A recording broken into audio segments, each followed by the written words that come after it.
Ya, Anda masih bersama kami di Bincang Halo Indonesia dan kita masih membahas tentang PLN yang siap untuk menghadapi banjir. Kita langsung ke Pak Huda kembali. Pak Huda, ini kalau kita lihat kan PLN sedang melakukan upaya terbaiknya dalam mitigasi bencana khususnya banjir dan yang berkaitan dengan listrik. Nah, kira-kira daerah mana saja yang paling rawan terkena banjir dan kaitannya dengan gardu listrik atau kelistrikan yang ada di Jakarta? Ya, dari sekian banyak rumah pompa tadi, informasi yang kami dapatkan dari pemerintah daerah, ada 5 yang utama yang menjadi perhatian pemerintah daerah. Antara lain adalah rumah pompa yang ada di Cideng, kemudian Waduk Pluit, kemudian yang ketiga adalah Pasar Ikan, kemudian yang keempat Marta Dinata, dan yang terakhir Ancol.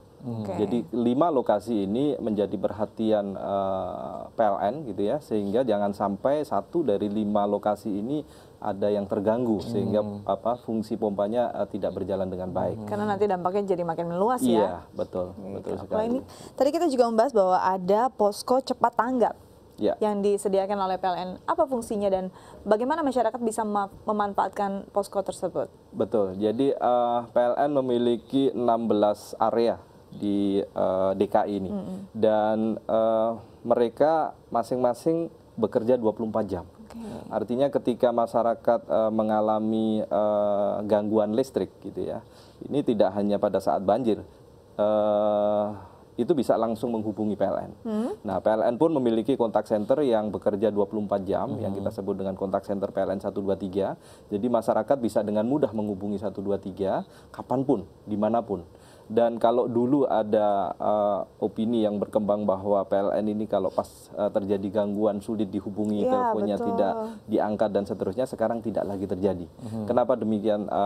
Kenapa demikian? Ini perlu kami sampaikan bahwa kontak center ini sudah dikelola secara profesional oleh PLN sehingga bisa menerima telepon kapanpun. Dan ini ada di 9 lokasi di Indonesia ini, dari mulai Medan, Palembang, Jakarta, Bandung, Semarang, Surabaya, kemudian Denpasar, Makassar, dan Balikpapan. 9 lokasi itu sesungguhnya merupakan satu kesatuan. Artinya apa? Jika di Jakarta ini sedang ada gangguan besar, kemudian seluruh operator kontak center ini sudah menerima telepon yang berikutnya ini bisa dihandle oleh yang site lainnya tadi itu, yang di Semarang atau di Surabaya atau di Medan bahkan.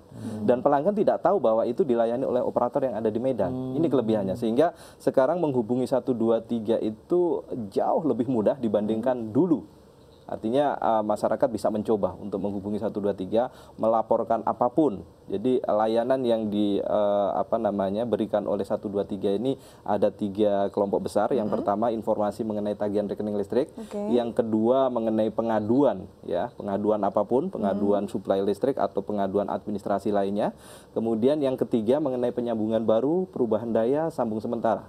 Jadi 1, 2, 3, begitu mudahnya di genggaman tangan kita. Jadi 1, 2, 3, jadi kita dengan satu hotline itu akan menyebar kemanapun dan akan ditangani oleh perwilayah ya? Iya, jadi begitu pelanggan itu telepon, kemudian dilayani operator, dimasukkan ke dalam aplikasi atau di komputer, ini langsung terhubung ke unit yang terkait dengan posisi pelanggan tersebut. Tapi kemudian tadi kalau bilang ada yang menelpon, katakanlah di Jakarta dan semua sedang sibuk, kemudian tersambung ke Balikpapan. Apakah ada koordinasi? Kemudian karena sistemnya sudah satu, jadi biarpun yang menginput itu adalah kawan-kawan operator yang ada di Balikpapan, ini langsung diketahui oleh misalnya yang tadi menelpon itu adalah pelanggan yang ada di Kebonjeruk gitu. Itu langsung terhubung online dengan berarti hanya operatornya saja yang menerima. Iya, operatornya saja yang menerima. Semua reportnya, laporannya semua reportnya itu ke unit yang terkait. Dan selama banjir itu akan tetap lancar ya Pak ya? Iya, kita pastikan seperti itu. Karena ini dikelola oleh anak perusahaan PLN, Icon Plus gitu ya. Sehingga Icon ini juga tidak boleh main-main dengan ini karena ada SLA-nya dengan PLN. Nah kira-kira aduan apa sih Pak? Tadi kan macam-macam, ada masalah administrasi. Nah untuk saat banjir sendiri, aduan apa yang bisa mungkin akan cepat ditanggapi? Apakah masalah-masalah kayak tadi sebenarnya PLN sebenarnya kewenangan sampai ke KWH tadi kan Bapak bilang. Tapi kalau misalkan memang seperti stop kontak ada di bawah dan itu sangat-sangat mengerikan gitu. Apakah itu juga bisa dibantu oleh pihak PLN? Ya, pada dasarnya seluruh gangguan listrik itu bisa dilaporkan melalui 123. Nanti setelah kemudian petugas PLN datang ke lokasi, baru di situ diketahui mana yang menjadi tanggung jawabnya PLN, mana yang menjadi tanggung jawabnya pelanggan. Tadi kami sampaikan bahwa batas kepemilikan PLN itu atau batas tanggung jawabnya PLN itu adalah kWh meter.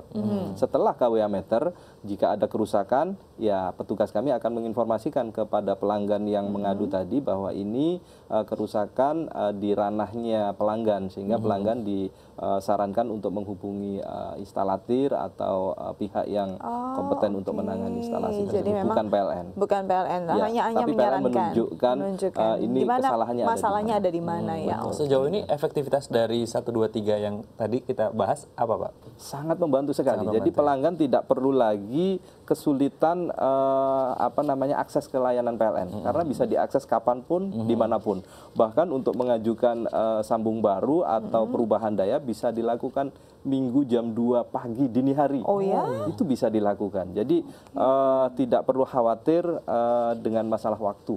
Kalau dulu PLN itu hanya bisa dihubungi pada hari kerja dan jam kerja, sekarang tidak lagi kenal waktu. Jadi kapanpun PLN bisa menerima laporan. Jadi sudah benar-benar bisa ya Pak ya? Betul. Karena saya pernah mengalami sendiri saat ada masalah yang dengan sistem token sendiri dan tidak paham saat itu, dan saat menelpon akhirnya dilempar sana lempar sini, jadi bingung harus kayak gimana, dan akhirnya lama juga untuk nyampe ke rumah. Nah, ini apa masih akan terjadi seperti ini? Rasanya kalau menghubungi 123 tidak akan terjadi seperti itu. Kenapa? Karena semua terekam dan tercatat. Artinya kalau misalnya ada kelalaian petugas kami menindaklanjuti keluhan pelanggan tadi, manajemen dengan mudah bisa mengetahui atau melacak kenapa ini terjadi. Tapi kalau menelponnya itu langsung ke unit PLN terdekat, ini seringkali tidak tercatat, tidak terekam, sehingga kalau misalnya ada keterlambatan, manajemen PLN pun kesulitan untuk melacak. Jadi justru lebih aman jika jika melaporkan melalui 123. Karena akan terekap semua ya. Betul, Kalau ke unit terkait mungkin kadang-kadang lalai atau karena tidak input ke data ya Pak ya. Betul. Melalui pusatnya langsung. Jadi pada kesempatan kali ini kami menghimbau kepada seluruh masyarakat, jika ada masalah dengan PLN, silahkan menghubungi kontak center PLN 123. Disebut kontak center karena sebenarnya media aksesnya tidak hanya telepon sebenarnya. Bisa melalui website, kemudian email, Facebook, Twitter, dan seterusnya. Dan itu bisa dilihat di websitenya PLN, www.pln.co.id. Tips singkat Pak, bagi masyarakat menghadapi banjir. Ya, kami menghimbau kepada masyarakat jika terjadi banjir dan mengetahui ada peralatan PLN yang terendam air, mohon untuk dapat segera menginformasikan kepada 123, dan jika merendam sampai merendam ke rumah pelanggan, mohon untuk bisa segera melakukan hal-hal berikut. Jadi MCB dimatikan, kemudian instalasi yang terbuka itu hendaknya ditinggikan, tidak ada stop kontak yang di bawah. Dan juga kami menyarankan untuk tidak langsung membetulkan sendiri ketika terjadi banjir, kemudian ada instalasi yang terendam air, sebaiknya segera menelpon ke 123.